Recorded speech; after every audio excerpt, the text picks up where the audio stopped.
Guys, are you sick and tired of screaming and yelling at your children to get them to obey? Today, I'm going to scratch my own itch and interview a man I wish I'd heard of 25 years ago. This is going to be a game changer of a podcast for you guys in the stress bubble of life. It's not the critic who counts, not the man who points out how the strong man stumbles or where the doer of deeds could have done them better. The credit belongs to the man who was actually in the arena, whose face is marked by dust and sweat and blood. Welcome to the Men in the Arena podcast, where we interview specialists in the realm of manhood. Each of our guests is an expert in their chosen field or cause as it relates to men. Our conviction is to call you into the arena of manhood, call you out of the faceless, nameless bleachers, and call you up to be the best version of you.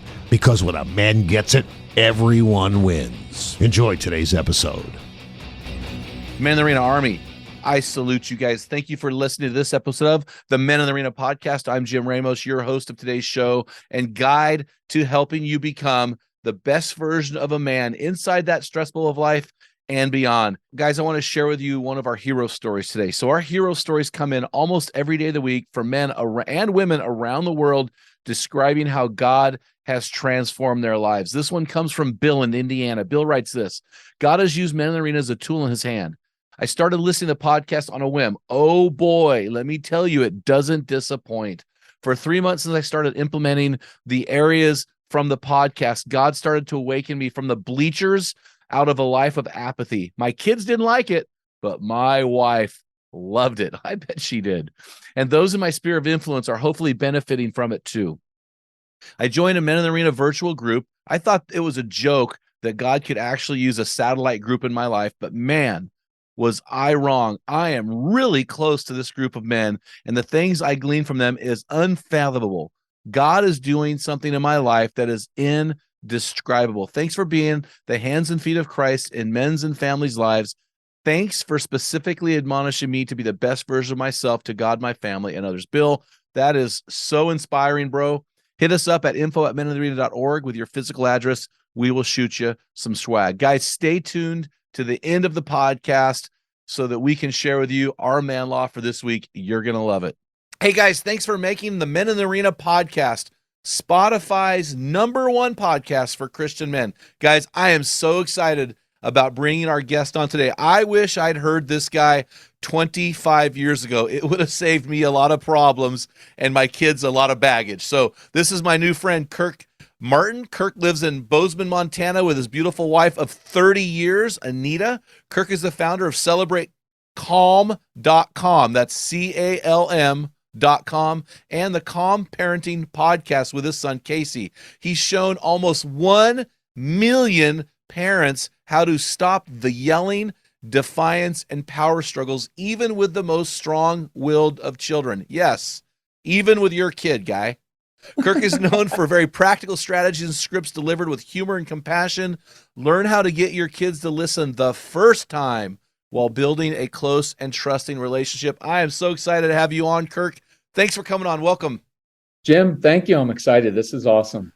Man, our guys need this so much. And I got to tell you, so I'm a quarter Portuguese and a quarter Italian, and I don't want to generalize, but my dad was raised in a full Portuguese, a half Portuguese, half Italian. A lot of demonstrative parenting, a lot of yelling, very close, but a lot of yelling. My dad raised me with a lot of yelling.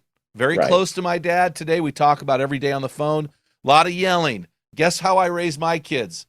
A lot of yelling, a lot of screaming. I think my kids have a lot of baggage from that. So I'm just confessing that to you ahead of time. I am no expert. I'm looking to scratch my own itch today. So I am really, really excited about hearing what you have to say today. Well, I appreciate that. I was raised by a career military dad. Oh, so sorry. my way or the highway. Yep. Right? Like fear and intimidation. So that's how I had 3 brothers. So we all grew up, did the same thing. Right. And it's always that, well, if it was good enough for my dad, it's good enough for me. Yeah. I was like, maybe there's a different way sometimes, right? Because we still want you to be respected, but we don't want to lose control, right? So anyway, we can get into that a little bit. Well, and I think also today, I'm always looking to break the cycle, right? Yeah. Like how can we break the cycle? Because, I wasn't raised in those spiritual environments, I would say, but I had a great dad, right?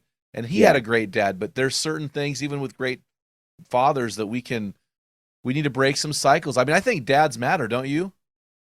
At the risk of sounding weird, I would say sometimes dads matter more, Yeah. right? Like we work with a lot of people and every week, and one of the most frustrating and wonderful things is, I think it's your tagline. Like if the dad gets it right? Like if we can get the dad engaged, everything changes. Yes. It is. I was telling you before we started, I can destroy my son emotionally in ways that my wife cannot. Just I can give him a certain look and he's like, Dad, is everything okay? Right? Because there's something about the guy and about our words and about, look, I mean, the story of Cain and Abel is a story of one boy not getting the father's acceptance. I mean, it's one of the first stories, and whether people believe in like I speak a lot in secular places, and I just say, look, it's ancient literature that reflects a truth. Yeah. And in that truth was that one boy didn't get his father's acceptance, and so he murders his brother. And it will carry on for generation after generation. Doctors, I deal with so many doctors. You know what they're looking for? Acceptance of my father. I was never good enough, so now I'm this super high achiever because I want my dad to know that I was worth his love all the time. Wow. Like every week with a different doctor, and that's what it relates to. Wow. Well, tell us about calm parenting. I mean, I've done my research and I know who you are, but for our listeners, say, who may not know who you are, you've got a significant ministry. I would call it a ministry. Tell us what you do and who you do it with.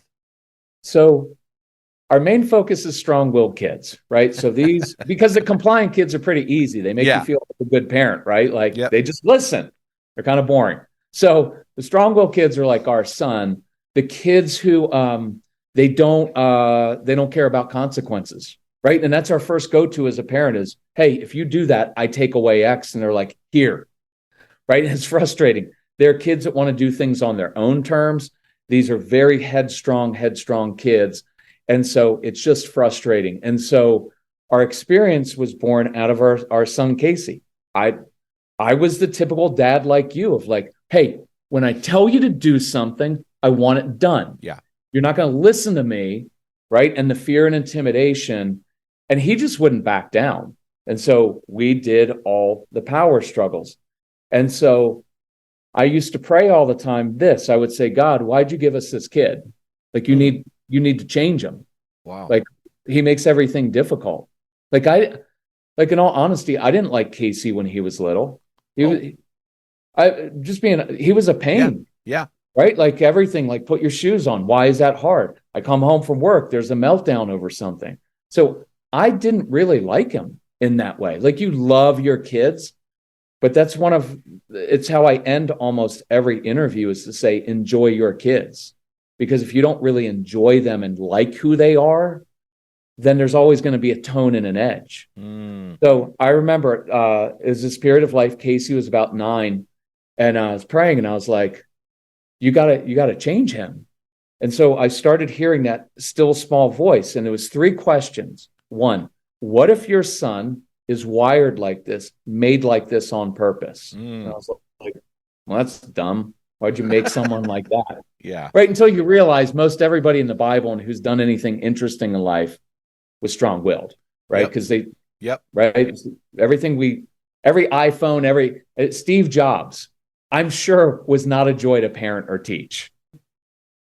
So, second question, what if by trying to change your son, you are frustrating my purposes for him? Whoa. And I was like, oh, now I'm messing with the larger design here out of my own convenience because I don't know how to control myself.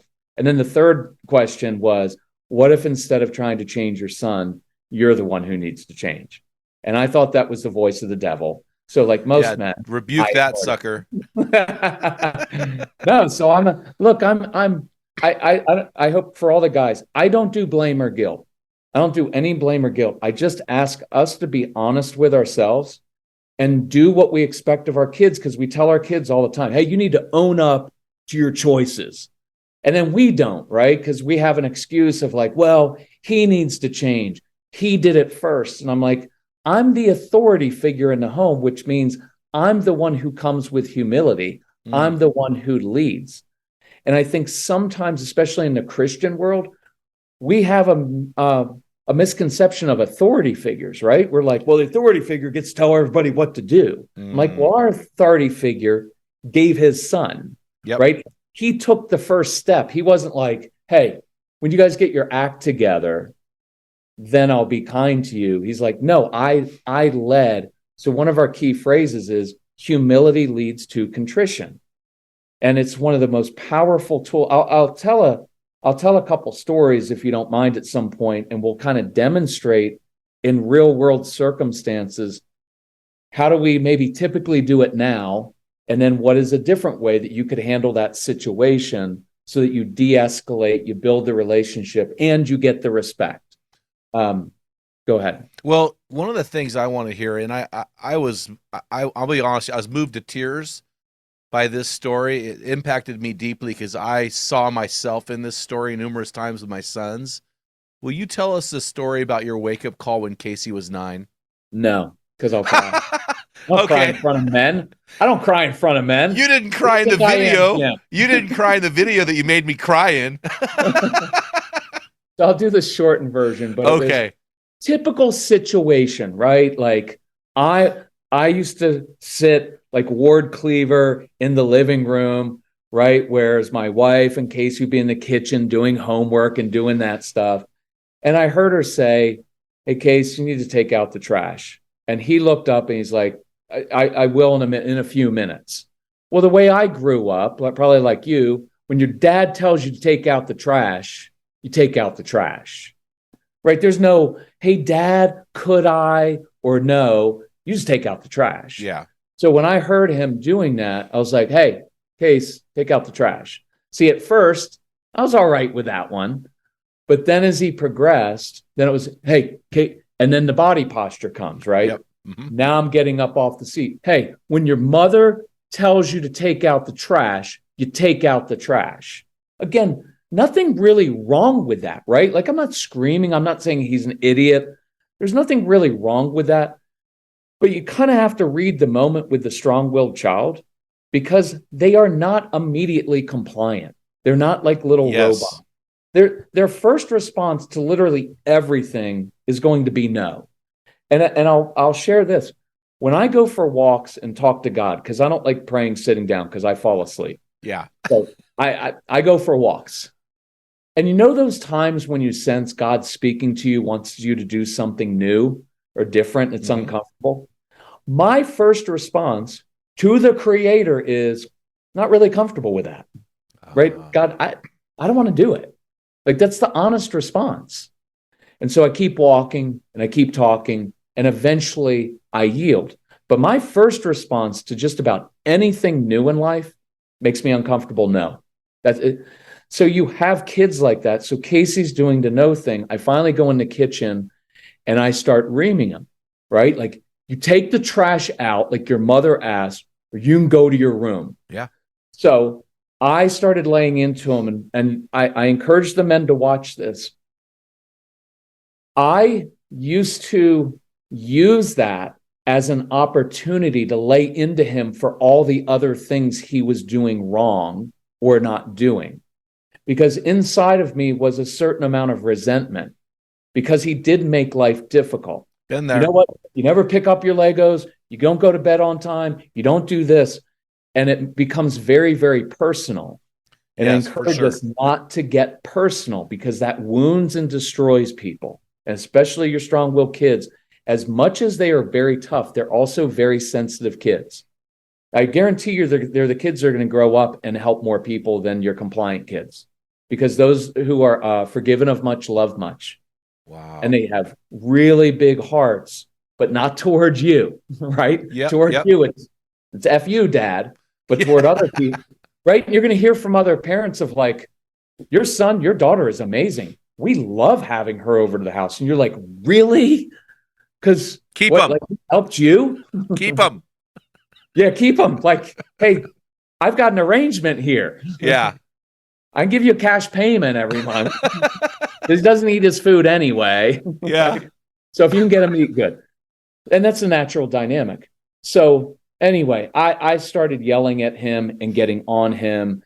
And so he started crying, and I did the Great Santini. If you ever saw the movie with Robert Duvall, The Great Santini, that was my dad, where he's throwing the basketball at his son's head. Squirt, baby, squirt. Like, what, are you going to cry? So when he goes upstairs, I'm like, what, you're going to cry now, Casey? Which even now I'm ashamed of. Yeah. And then what does he do? He slams the door. Because of course that's what they're going to do. Yep. And he also knew I was going to do you don't have to respect me, but you're going to respect my door. Nobody slams the door in my house that I worked hard to pay for, typical guy thing, right? Yeah. So this ugly scene happens, and then I come back downstairs and I read what he was working on. What he was working on was a school project, and the teacher had given a project to say, you have to write about your superhero. And because my son was strong-willed, he didn't want to do one of the regular superheroes because he thought that was stupid, right? Doesn't want to follow directions. And so he wanted to write about his superhero, which was me, right? And then it's like, dude, like why am I destroying like this 8.5-year-old kid who looks up to me and idolizes me when he really shouldn't, right? Based on my behavior. Because we'll get into one of these stories, but one of the key things that was happening was I needed my son to behave precisely because I couldn't behave. Oh, right? Wow. So unpack that a little bit. It's that thing of like, you need to do exactly what I tell you to do. Well, why is that? The hidden message is, if you don't do exactly what I tell you to do, I'm not sure I can control myself. It was like I had this high, and a lot of the guys that are engineers, the guys that are project managers, all struggle, because I joke about this at live workshops. They all struggle with like order and structure. When they come home from work and there are Legos on the floor, right? And there's disorder in people's emotions in the home, right? Like our wives get upset, freaks us out. And so our instinct is, I need to create that order. And so I'm going to do it this way. I'm going to make order happen because I can't handle any disorder in my life, right? That's why as a guy, I like work. I can outwork anyone. Work is easy for me. Yeah. Right? Yep. You could podcast 20 hours a day. You're a high energy guy. I could work. The hardest thing for me is to walk in a room and know my son's not doing his homework, or I hear him in conflict, or my wife is upset. And I'm like, I'm out. Yeah. Right? It's disorder. And so that was the big moment there, in realizing the reason I needed him to behave was because I couldn't control myself. So we say it all the time. If my son or daughter would just do X, everything would be better. Well, now I've placed my happiness and my calm, myself in the hands of another human being, dependent on whether they're going to behave or not. And that's just not a great place to be in life. Wow. So why do you say that the quickest way to change your child's behavior is to first control your own? Look, if we were in the same room and let's say you're sitting and I walk up and stand over you, I walk towards you, guarantee your first response is going to be to push back, right? And get up and get defensive. I can control how other people respond to me or react to me by my body posture, by my tone of voice, right? Like we read these things all the time. Yep. And so it gives us, two key principles. One is this, the only person in life that I can control is myself, right? We still haven't learned that, but I'm really the only person I can control in life. And I think look, when you read that scripture, Jesus said first take out the log, look at the log in your own eye before you pick out the speck. This is my interpretation because I'm strong-willed and I have my own interpretation. I think what he really meant was you will be so busy your entire life finding the own stuff inside yourself that you will actually never have a chance to look at someone else's speck in their eye. Oh, wow. Right? There's so much junk in us.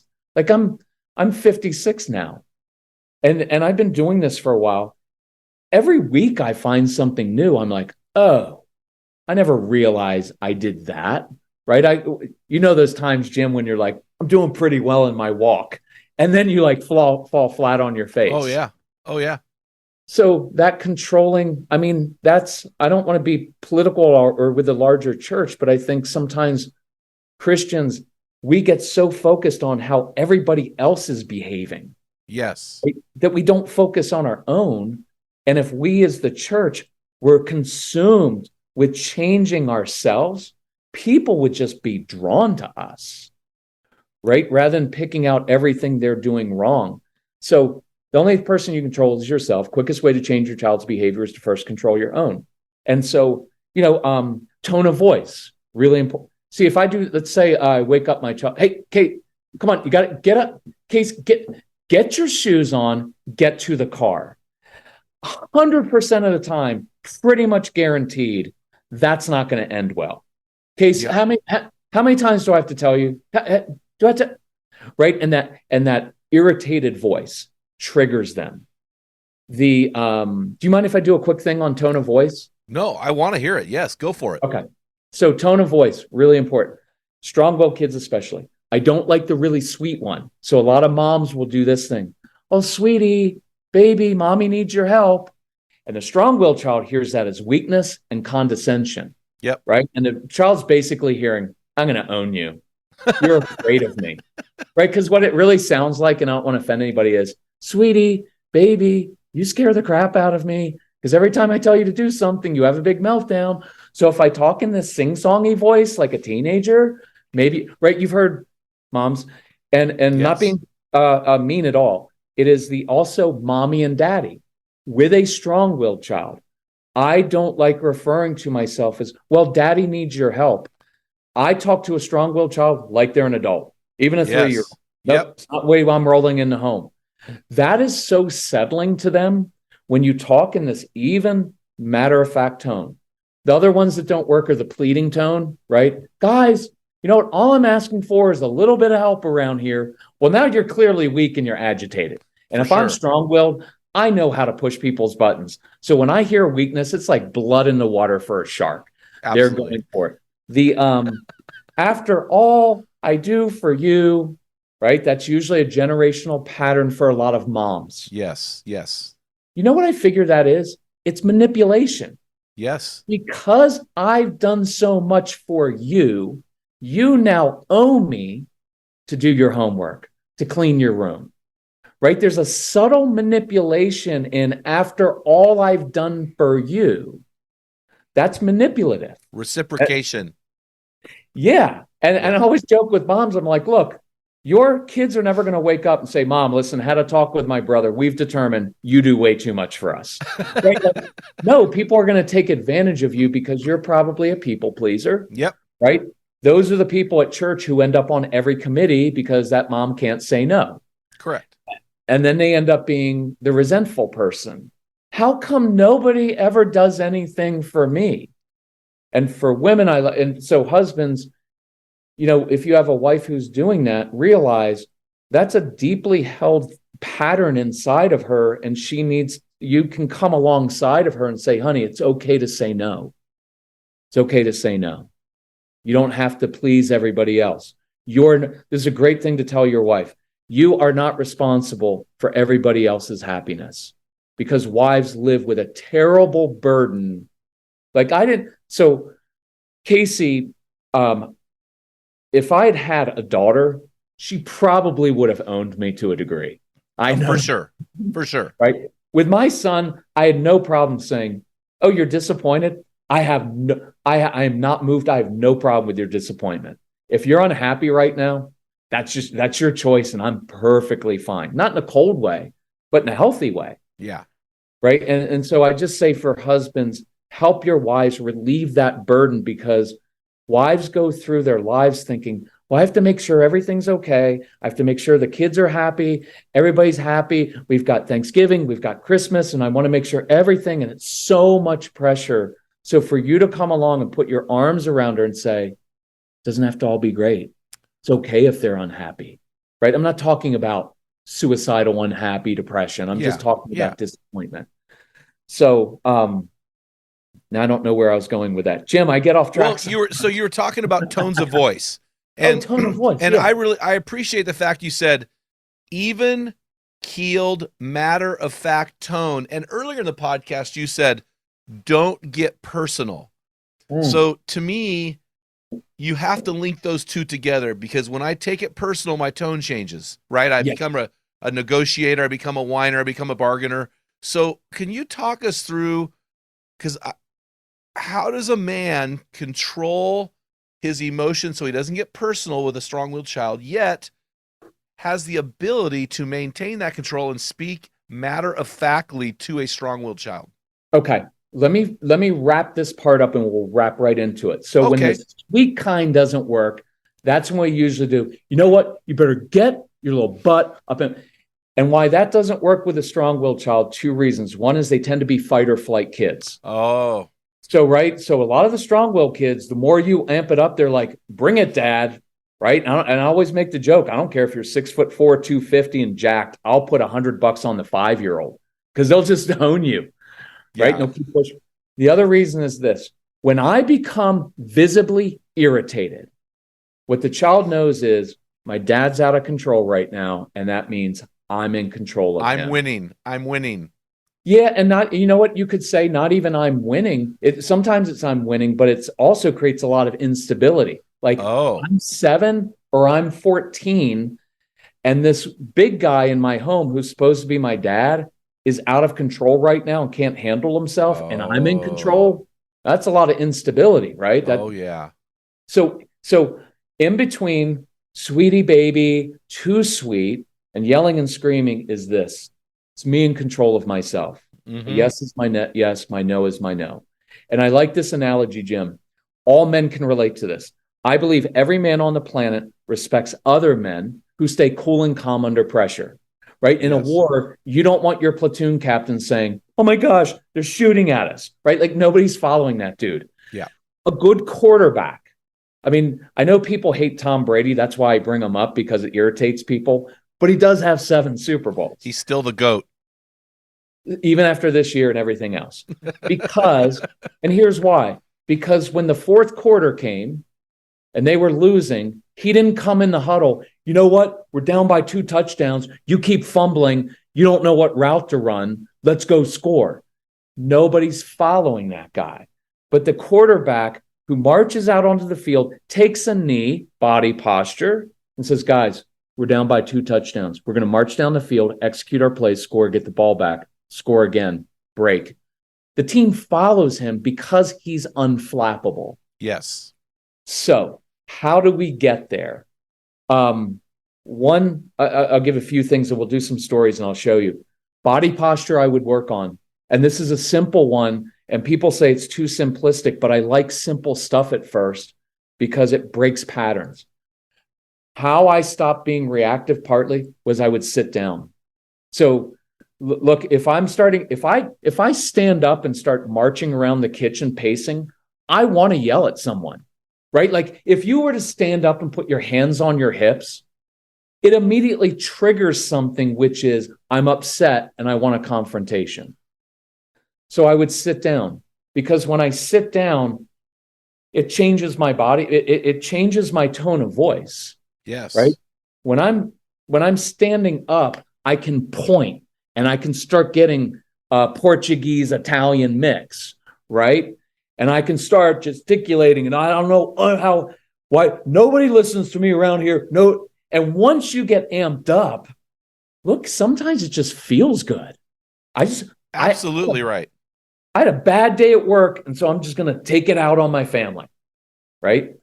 when I sit and I began putting my feet up or crossing my legs, it is virtually impossible to yell at someone when your legs are crossed and you're sitting down, because you're in this relaxed pose trying to point. You feel like an idiot. Yes. And so it's just a practical thing of, look, the real part of that was that at age 8.5, 9, Casey was starting to get a little taller. There was a day where I stepped toward him and started to put my finger in his chest. And I realized this isn't going to end well, because Casey's now, he's 6'2", and he's pretty jacked. And I knew that was going to end well. And I knew I couldn't keep going toe to toe with him. Yeah. Look, if you get toe to toe with someone, that's what people write in. They're like, well, we confronted our son. Or I was like, confronting people never works. Yeah. Right? Like, when is it ever? I confronted him and then he acknowledged that he was wrong. Like, it's usually I confronted him and he hit me, or I confronted him and he denied it. Right? Yeah.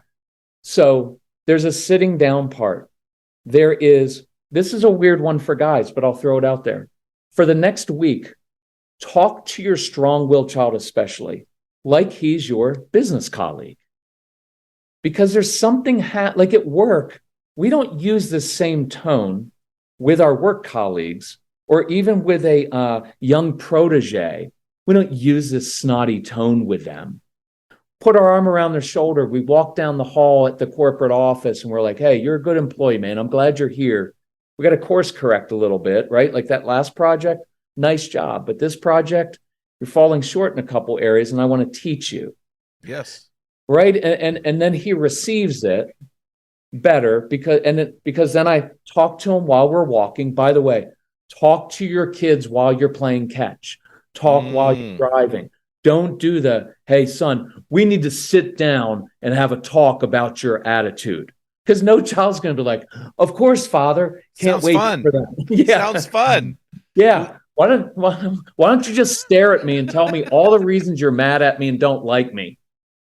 Well, that reminds me of something. So I was doing some research, and you were talking about how to communicate with our kids in a way that would de-escalate things.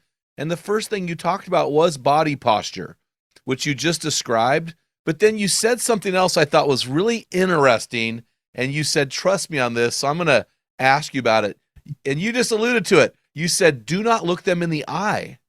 Okay.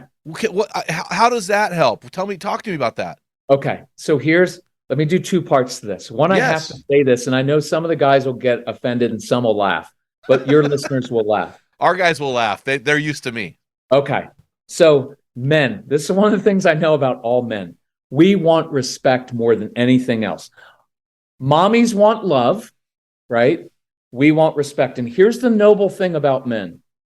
The reason we want respect so much is because we have lived life and we know how hard it is. And what we want is for our kids not to make the same mistakes we made. Yes. The reason I want my kids to listen to me is because I want to keep them from pain, right? That's a main goal of a guy. The problem we have as men is that we're often like wide receivers. We feel like we get disrespected at everything. Like, right? Isn't that like, well, my son disrespected me. I'm like, you're an NFL wide receiver, right? He just didn't want to eat his meal. That's not disrespect. Well, but I worked hard to earn that meal. I'm like, dude, he just didn't want to eat the meal. Like, there wasn't some deep-seated disrespect at you. Yeah. He's just forgive me, but he's just an idiot kid like you were an idiot kid. Yep. Right? The other thing with men too is we have these ideas. Like, my dad was career military. So we have these thoughts from our childhood that we were so good and we were so this. And I'm like, the reason we didn't get in trouble is because our parents weren't even around. Yep. Right? Like, we got on our bikes in the summer. We were gone literally all day until dinner time. We did mischievous stuff. There were no adults watching us. Today's day and age, you literally know everything that your child has done because every teacher sends a note home about every little thing of like, your son pushed someone in line at the cafeteria. And my response was, tell me when there's bloodshed. Like, if he sticks a knife in the back of a kid, my thought when he pushed a kid was, my son's hungry and he was just being assertive and has initiative. I kind of like that quality because boys push each other. That's what they do, right? Like, Agreed. but when we were kids, we did all kinds of stuff. So that was kind of related to don't take everything so personally. You're a grown man. I don't care if they're 17, they're still kids, right? For sure. So the respect thing is a beautiful thing until you take everything as like, we use it as an excuse at times to distance ourselves from difficult kids, right? It's just human nature. And he doesn't respect me. As soon as he respects me, then I'll have a relationship with him.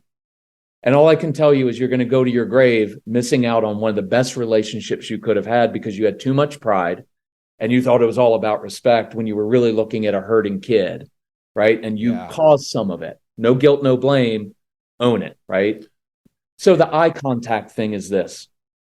The strong-willed kids, for those of you who have them, they come out of the womb with boxing gloves on, and they're in trouble from early age, right? You get the call, preschool, your son can't sit still in class. He walks around talking to everybody. He won't follow directions. And it's the impulse control. So one thing I'd be aware of with strong-willed kids is they have a lot of shame inside. By the way, that's why they lie, Jim.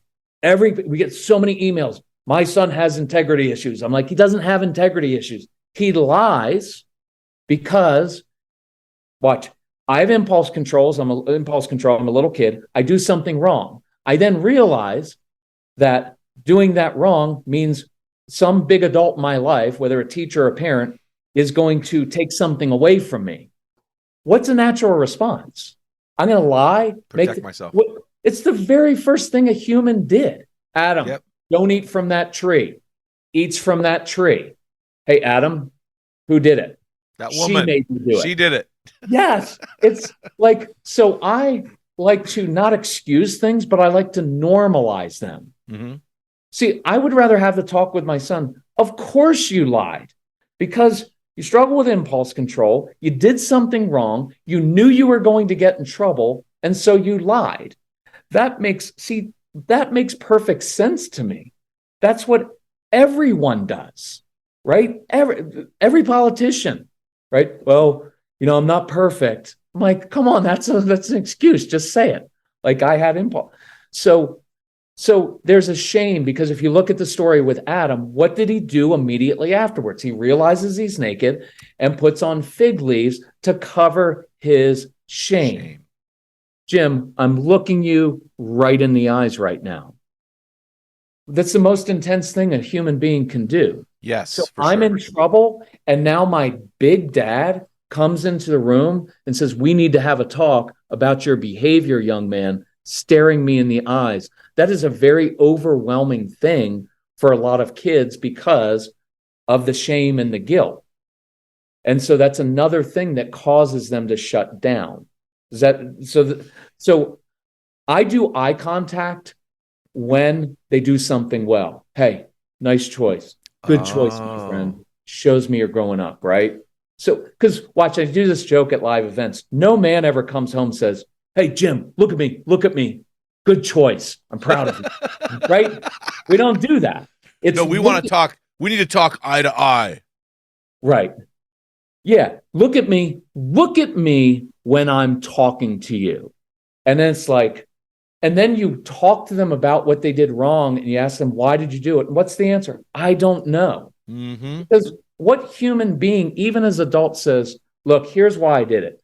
I didn't think anybody was looking. I thought I could get away with it and I got caught. Mm-hmm. So am I really sorry that I did it? No, I'm just sorry that I got caught.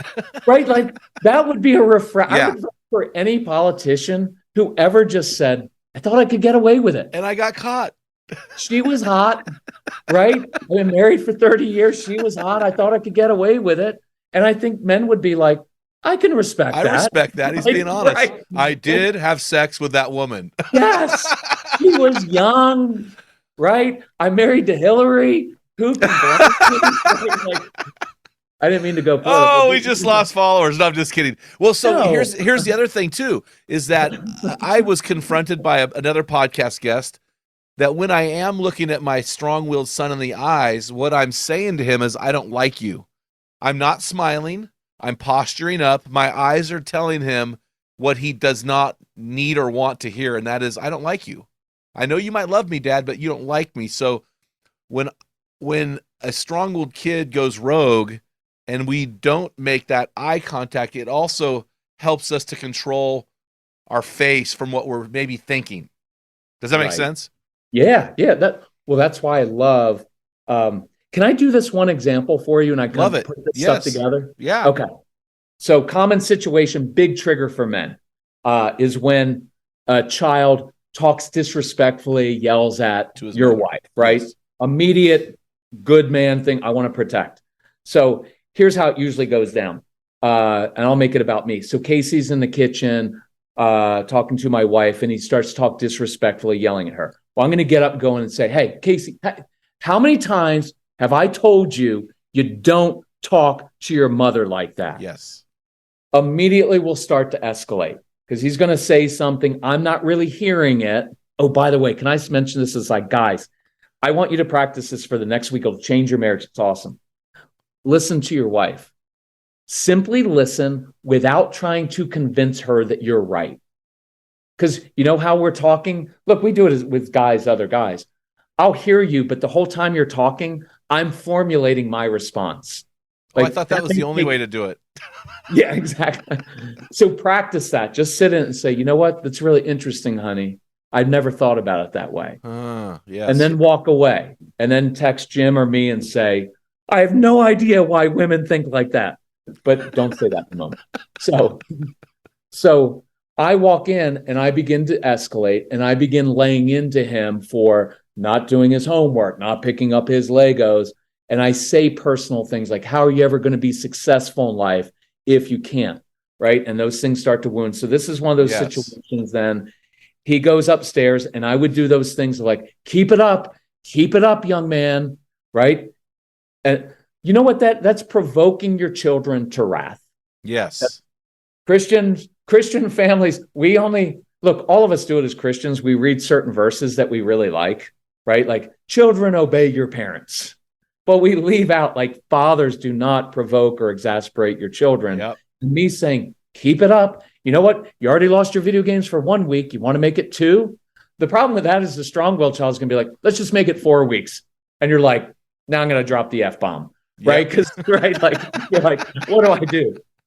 So that situation would end in tears, him in his room. I would come downstairs and tell my wife, did you hear what your son said to me? I felt justified because of what Casey had said, but I had provoked that. So here's a different way to handle it.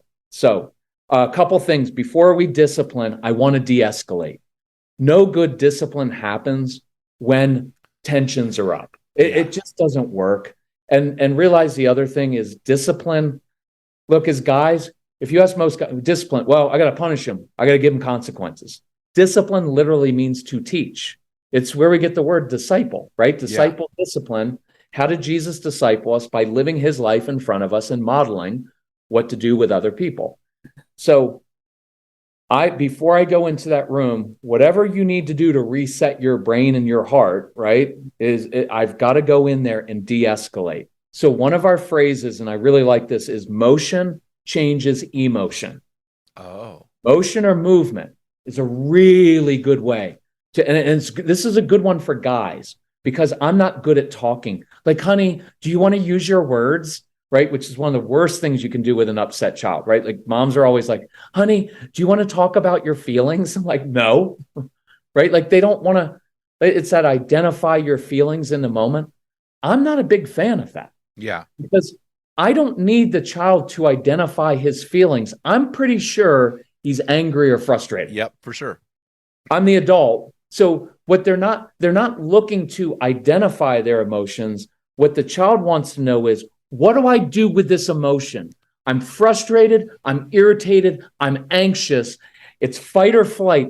I need to know what to do with it, but I don't want to sit and talk about my emotions because I don't even know what they are. I'm just freaking out as a kid. So here are a couple examples when I walk in the room. And here's the tone of voice. Hey, Case, I can tell you're frustrated. Listen, I grabbed the football. When you're ready, if you want to come outside and play catch, love to help you with whatever you're struggling with. Hey, Case, I can tell you're frustrated. Quick little thing. We're not talking about I don't even have to say I know you're frustrated, but sometimes I do like, hey, I can tell something's going on. I'm going to go in the living room and dump the Legos out. When you're ready, if you want to come in, we could build a really cool spaceship. So here's why I like that. I like walking into the room, addressing things, but not addressing what's going on right now then. I'm not addressing the disrespect towards your mother. I'm inviting him into an activity, right? Here's a nonverbal. I'm holding up the football. If you want to come play catch. See, I'm not saying, hey, when you're ready, we need to talk about what you just said to your mother. He's never going to be ready. Just think how hard that is to walk into your dad's in the den like Ward Cleaver. And now I have to walk in and say, Dad, I'm ready to talk about that awful thing that I just did to my mom. Like, that's asking a lot. And I'd like to break down the barriers to make it easier for them to confess and to talk about that. Right? Because that's that walk of shame. Yeah. Like, as a man, when you've had a fight with your wife and one of you runs off to the bedroom and then you have to walk downstairs and you know she's waiting for you, that's a brutal walk. Yep. What am I supposed to say? Honey, I'm a man. Sorry, right? But if she were to say, while you're walking down the stairs, hey, honey, I kind of blew it too. See, her humility would open it for you of like, honey, I didn't mean that. I'm really sorry. So the motion part is a way to process and give a little space. And if you're a guy taking notes, and I'm writing it down now, space, you've got to give these kids space. That thing of like, we need to talk about it right now. You don't have to do it right now. Right. So when you say motion changes emotion, what you're saying is give them a specific job or a task in the moment. Yes. Here's why. This is me as a 56-year-old. When I'm upset and angry, what's basically happening is I feel like I'm out of control, right? Yes. Why do most of us get upset? There are things that people, the government, this or whatever, business or traffic is doing that's out of my control. That always freaks us out. So in that moment, I gave him something in his control. See, building with Legos, here, you need to calm down right now, young man. How? You don't even know, and you're 40, right? You're screaming at me to calm down. Yeah. But building with Legos, that's within my control. Here's a busy mom with 4 kids in the kitchen, could be dad in the kitchen, but you can't go out and play catch with the child. But one child is upset, and you could say, this is a great one too. Hey, honey, you know what? If I were you, I'd be frustrated too. Listen, could you get the spaghetti sauce out of the pantry and open the jar for me? See, I just gave that child something he or she is in control of in the moment as a means to help them de-escalate themselves. And I'll throw this out, the words, when you're ready. Oh. With a strong-willed child, if you ever say, you need to do X now, I will bet you $1,000 every time, no. It's the normal response. When you're ready, gives them a sense of their own ownership of it. I'm going to be outside playing catch. I'm going to be building with Legos. I'm going to go do laundry. I've got mine with my son that changed our relationship with chips and salsa. I'd say, hey, I can tell something's going on with you right now. If you want to grab some chips, I'll get some salsa. I'll meet you out on the deck and I'll help you with whatever you're struggling with. So that when you are ready, it's like it releases them to do the right thing, right? Like with strong-willed kids, if you demand it of them, resist. As soon as you give them a little bit of space, they will come to you, but they're coming to you of their own volition. It is the difference between a forced apology. Mm-hmm. I want an apology right now, young man. Sorry. What we get. Yeah. Later, if they come, they're like, Dad, I'm sorry. I shouldn't have done that. Right. So that's leading to contrition versus forcing an apology. So I like it too, for this reason. I've drawn the child to me. Yes. We're playing catch. This is probably the biggest point to me. We're building with Legos. Typically, go to your room. And imagine if God, every time we messed up or had a bad thought, which is every 8 seconds for a man, said, go to your room until your attitude's different. But God says, come boldly to me in time of grace, right in time of need, so I can give you the grace. Come to me. And what I'm demonstrating to my child in that moment is, when your world is out of control, mine's not. I can handle you. You yelled at mom. I can handle that. Because when they get older and the stakes are higher and they do maybe get into something bad, I want them saying, like, Dad, I snuck out the other night, or I went to this party and I did some stuff I shouldn't have done. Okay, I can handle that. Son, let's get in the car. Let's go for a drive. That's why, like, talking in the car, going for a walk, there's no eye contact. It's less defensive response. And we're still, we're getting to the root of it. Yes. Right. Yeah. So let me end on this. So let's say after a few minutes, my son walks outside and he wants to play catch because he's into sports. And we're going to kick a soccer ball around. You know, the moment he walks outside, there's contrition on his part because he knows he's coming out to reconcile, right? He's not coming out just to play catch. He knows there's a talk coming, right? So there's a humility in that if you think about it in that moment, you got what you wanted because now he's coming to you. So I don't address it always right away. I might say, hey, let's run a couple plays. You go deep. And now I get to say, hey, nice catch. Or I can say, hey, you're never going to play sports, so you better be really smart. Right? I'm kidding. Think those things, guys. Just realize that you're strong-willed kids. Man, you suck at catching. You'll be a lineman. Yeah, exactly. I just want the men who have strong-willed kids to realize this because it'll save you a lot of money. A lot of them are not very athletic. And the ones who are, they are not going to practice hard. They're not. Yeah. Just don't invest a lot of money. Don't buy them musical instruments because they're not going to take lessons. And you're going to be like, well, I paid all that money. And if you're not going to practice, I'm going to save you lots of money. Don't sign up for travel sports because they're not going to work hard. I'm like, bro, you're 5'8". Your kid is not a D1 athlete. Well, thank you. Yeah, ours was hockey, so we lived outside of DC, and all the parents 5'8", you could do it. Well, they were always like, I think we got a shot. I was like, unless your child grew up in Buffalo, I know, Minnesota, or Canada, your kid's not making it. Yeah, right? The operating assumption is your kid is not going to make it. So if he does, that you're blessed. So, but that's a whole nother story. So you're acknowledging the kids, you're acknowledging what they're experiencing without drawing it out of them. You're giving them a specific job to do. But you said something, you've said it throughout the podcast, and I want to go back to this because I think for me as a parent, I need to hear this. You talked about humility leading to contrition. So talk to me about this humility factor in dealing with a strong-willed child. Because what I want to posture up in pride. Right. My gut was telling me to posture up, but you're saying humility leads to contrition. Right. And right after this, I'll do an example of being tough with your kids, right? Okay. So people aren't like, well, you're just letting them get away with things, because I don't like doing that either. Agreed. It is that normal guy thing, parent thing, especially in the Christian community, because we're all about like authority and order and structure and all of that. Like, you can't let your son get away. And I think we just, the best authority figures throughout my life were the ones who were good teachers. Yeah.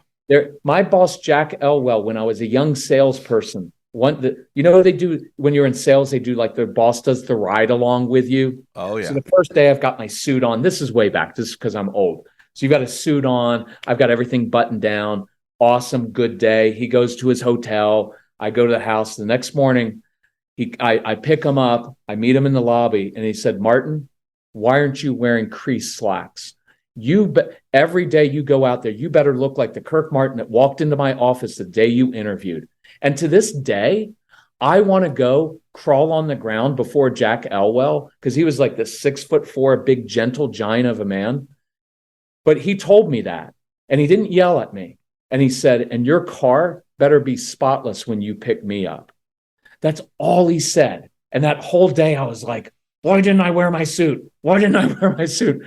And to this day, I don't want to let Jack Elwell down. Yeah. And I haven't talked to him in 40 years because he was an authority figure in my life who didn't ream me as a young man, but he let me know in a very even matter-of-fact way, I have higher expectations for you. And that young man that walked into my office is the young man that I expect to be out on the street selling my products.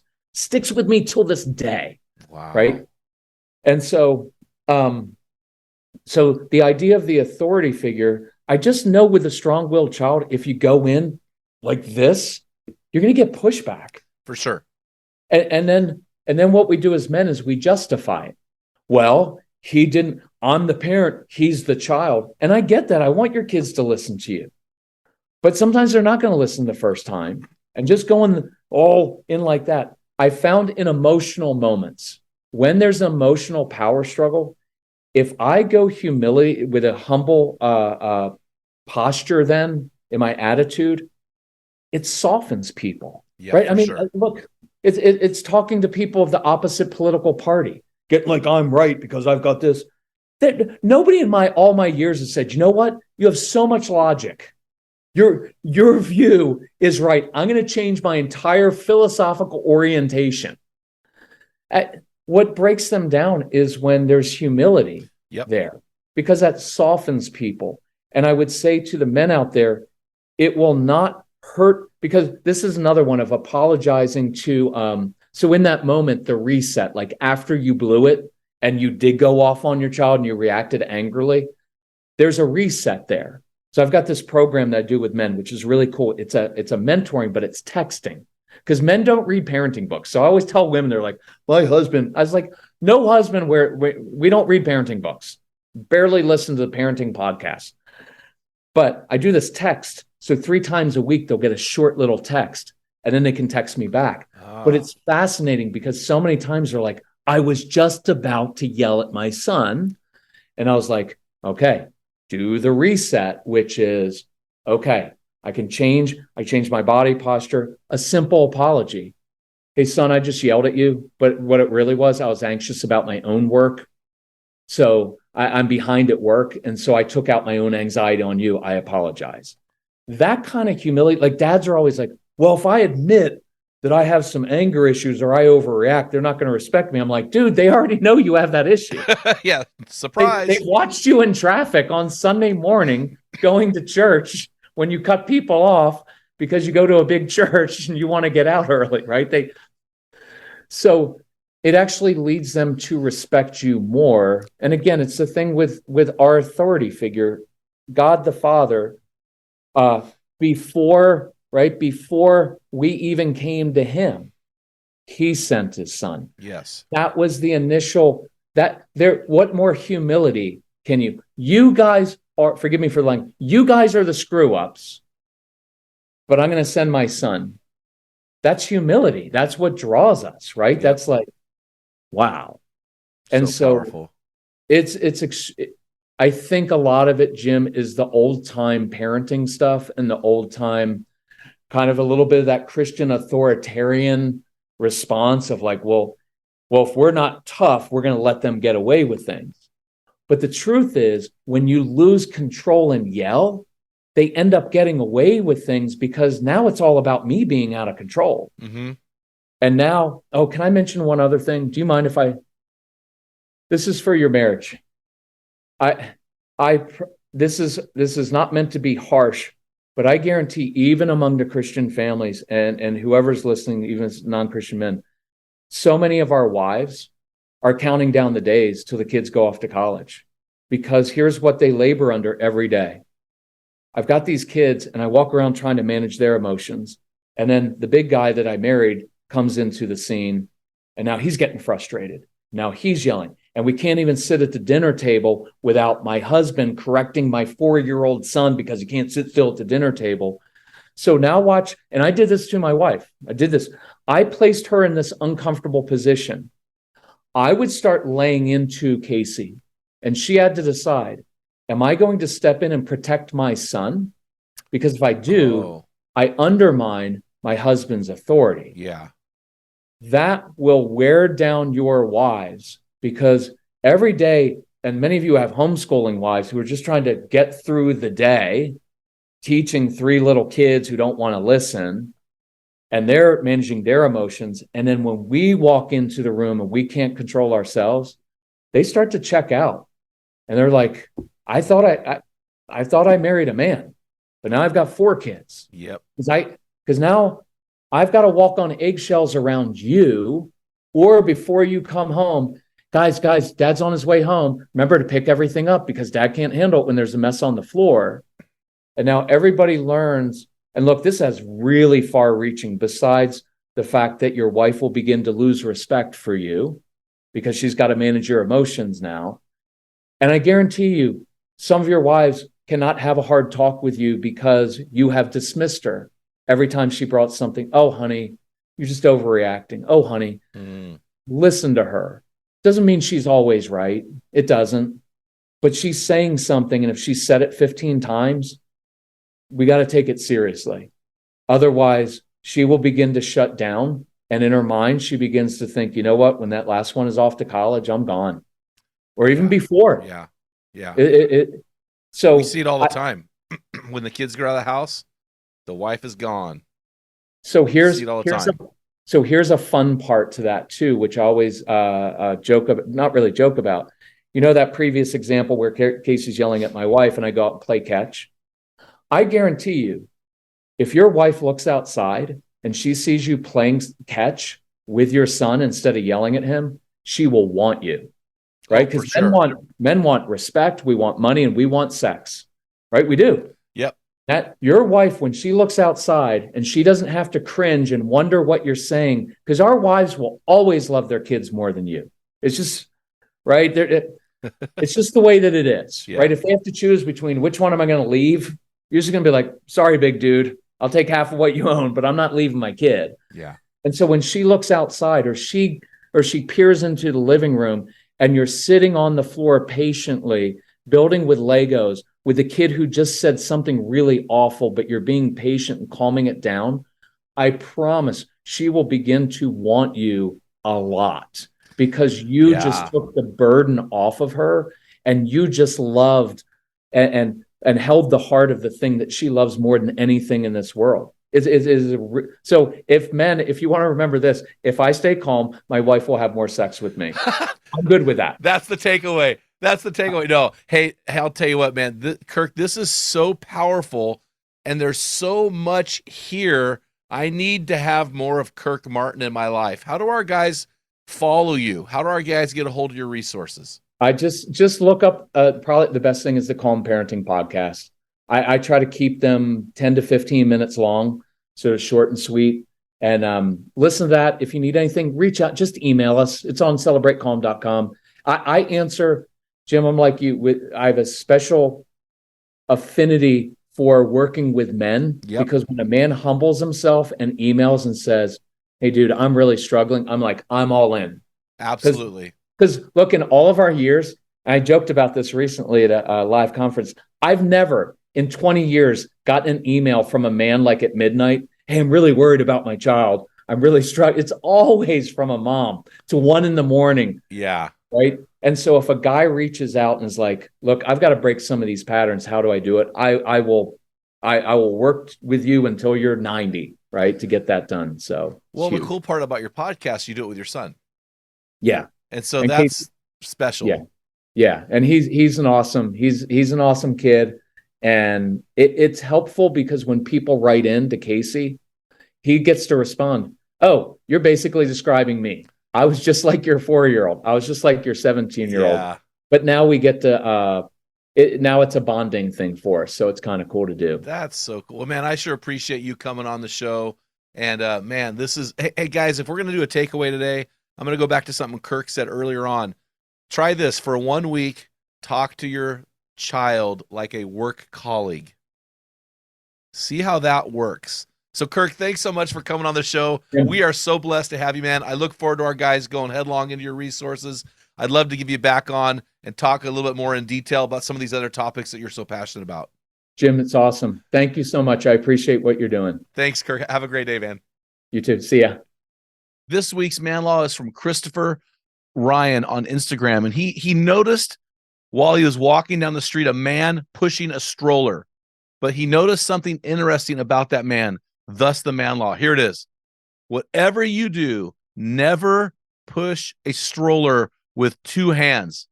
If you're a man, you have to do it with just one. That is so true. That is so good. Thank you, Chris. Hey, hit us up at our website with your physical address. We will send you some swag just to say thank you. And guys, also, while you're on our website, make sure you pick up my book, Tell Them What Great Fathers Tell Their Sons and Daughters. Sign up to join one of our virtual teams. As you heard earlier from Bill in our hero story at the beginning of the podcast, our virtual teams are game changers. Until next time, feel the wet sound on the arena floor. Hear the deafening roar of the crowd. Taste the sweetness of victory. Smell the stench of battle. Get in the game. Get dirty. Grind it out. And be a man.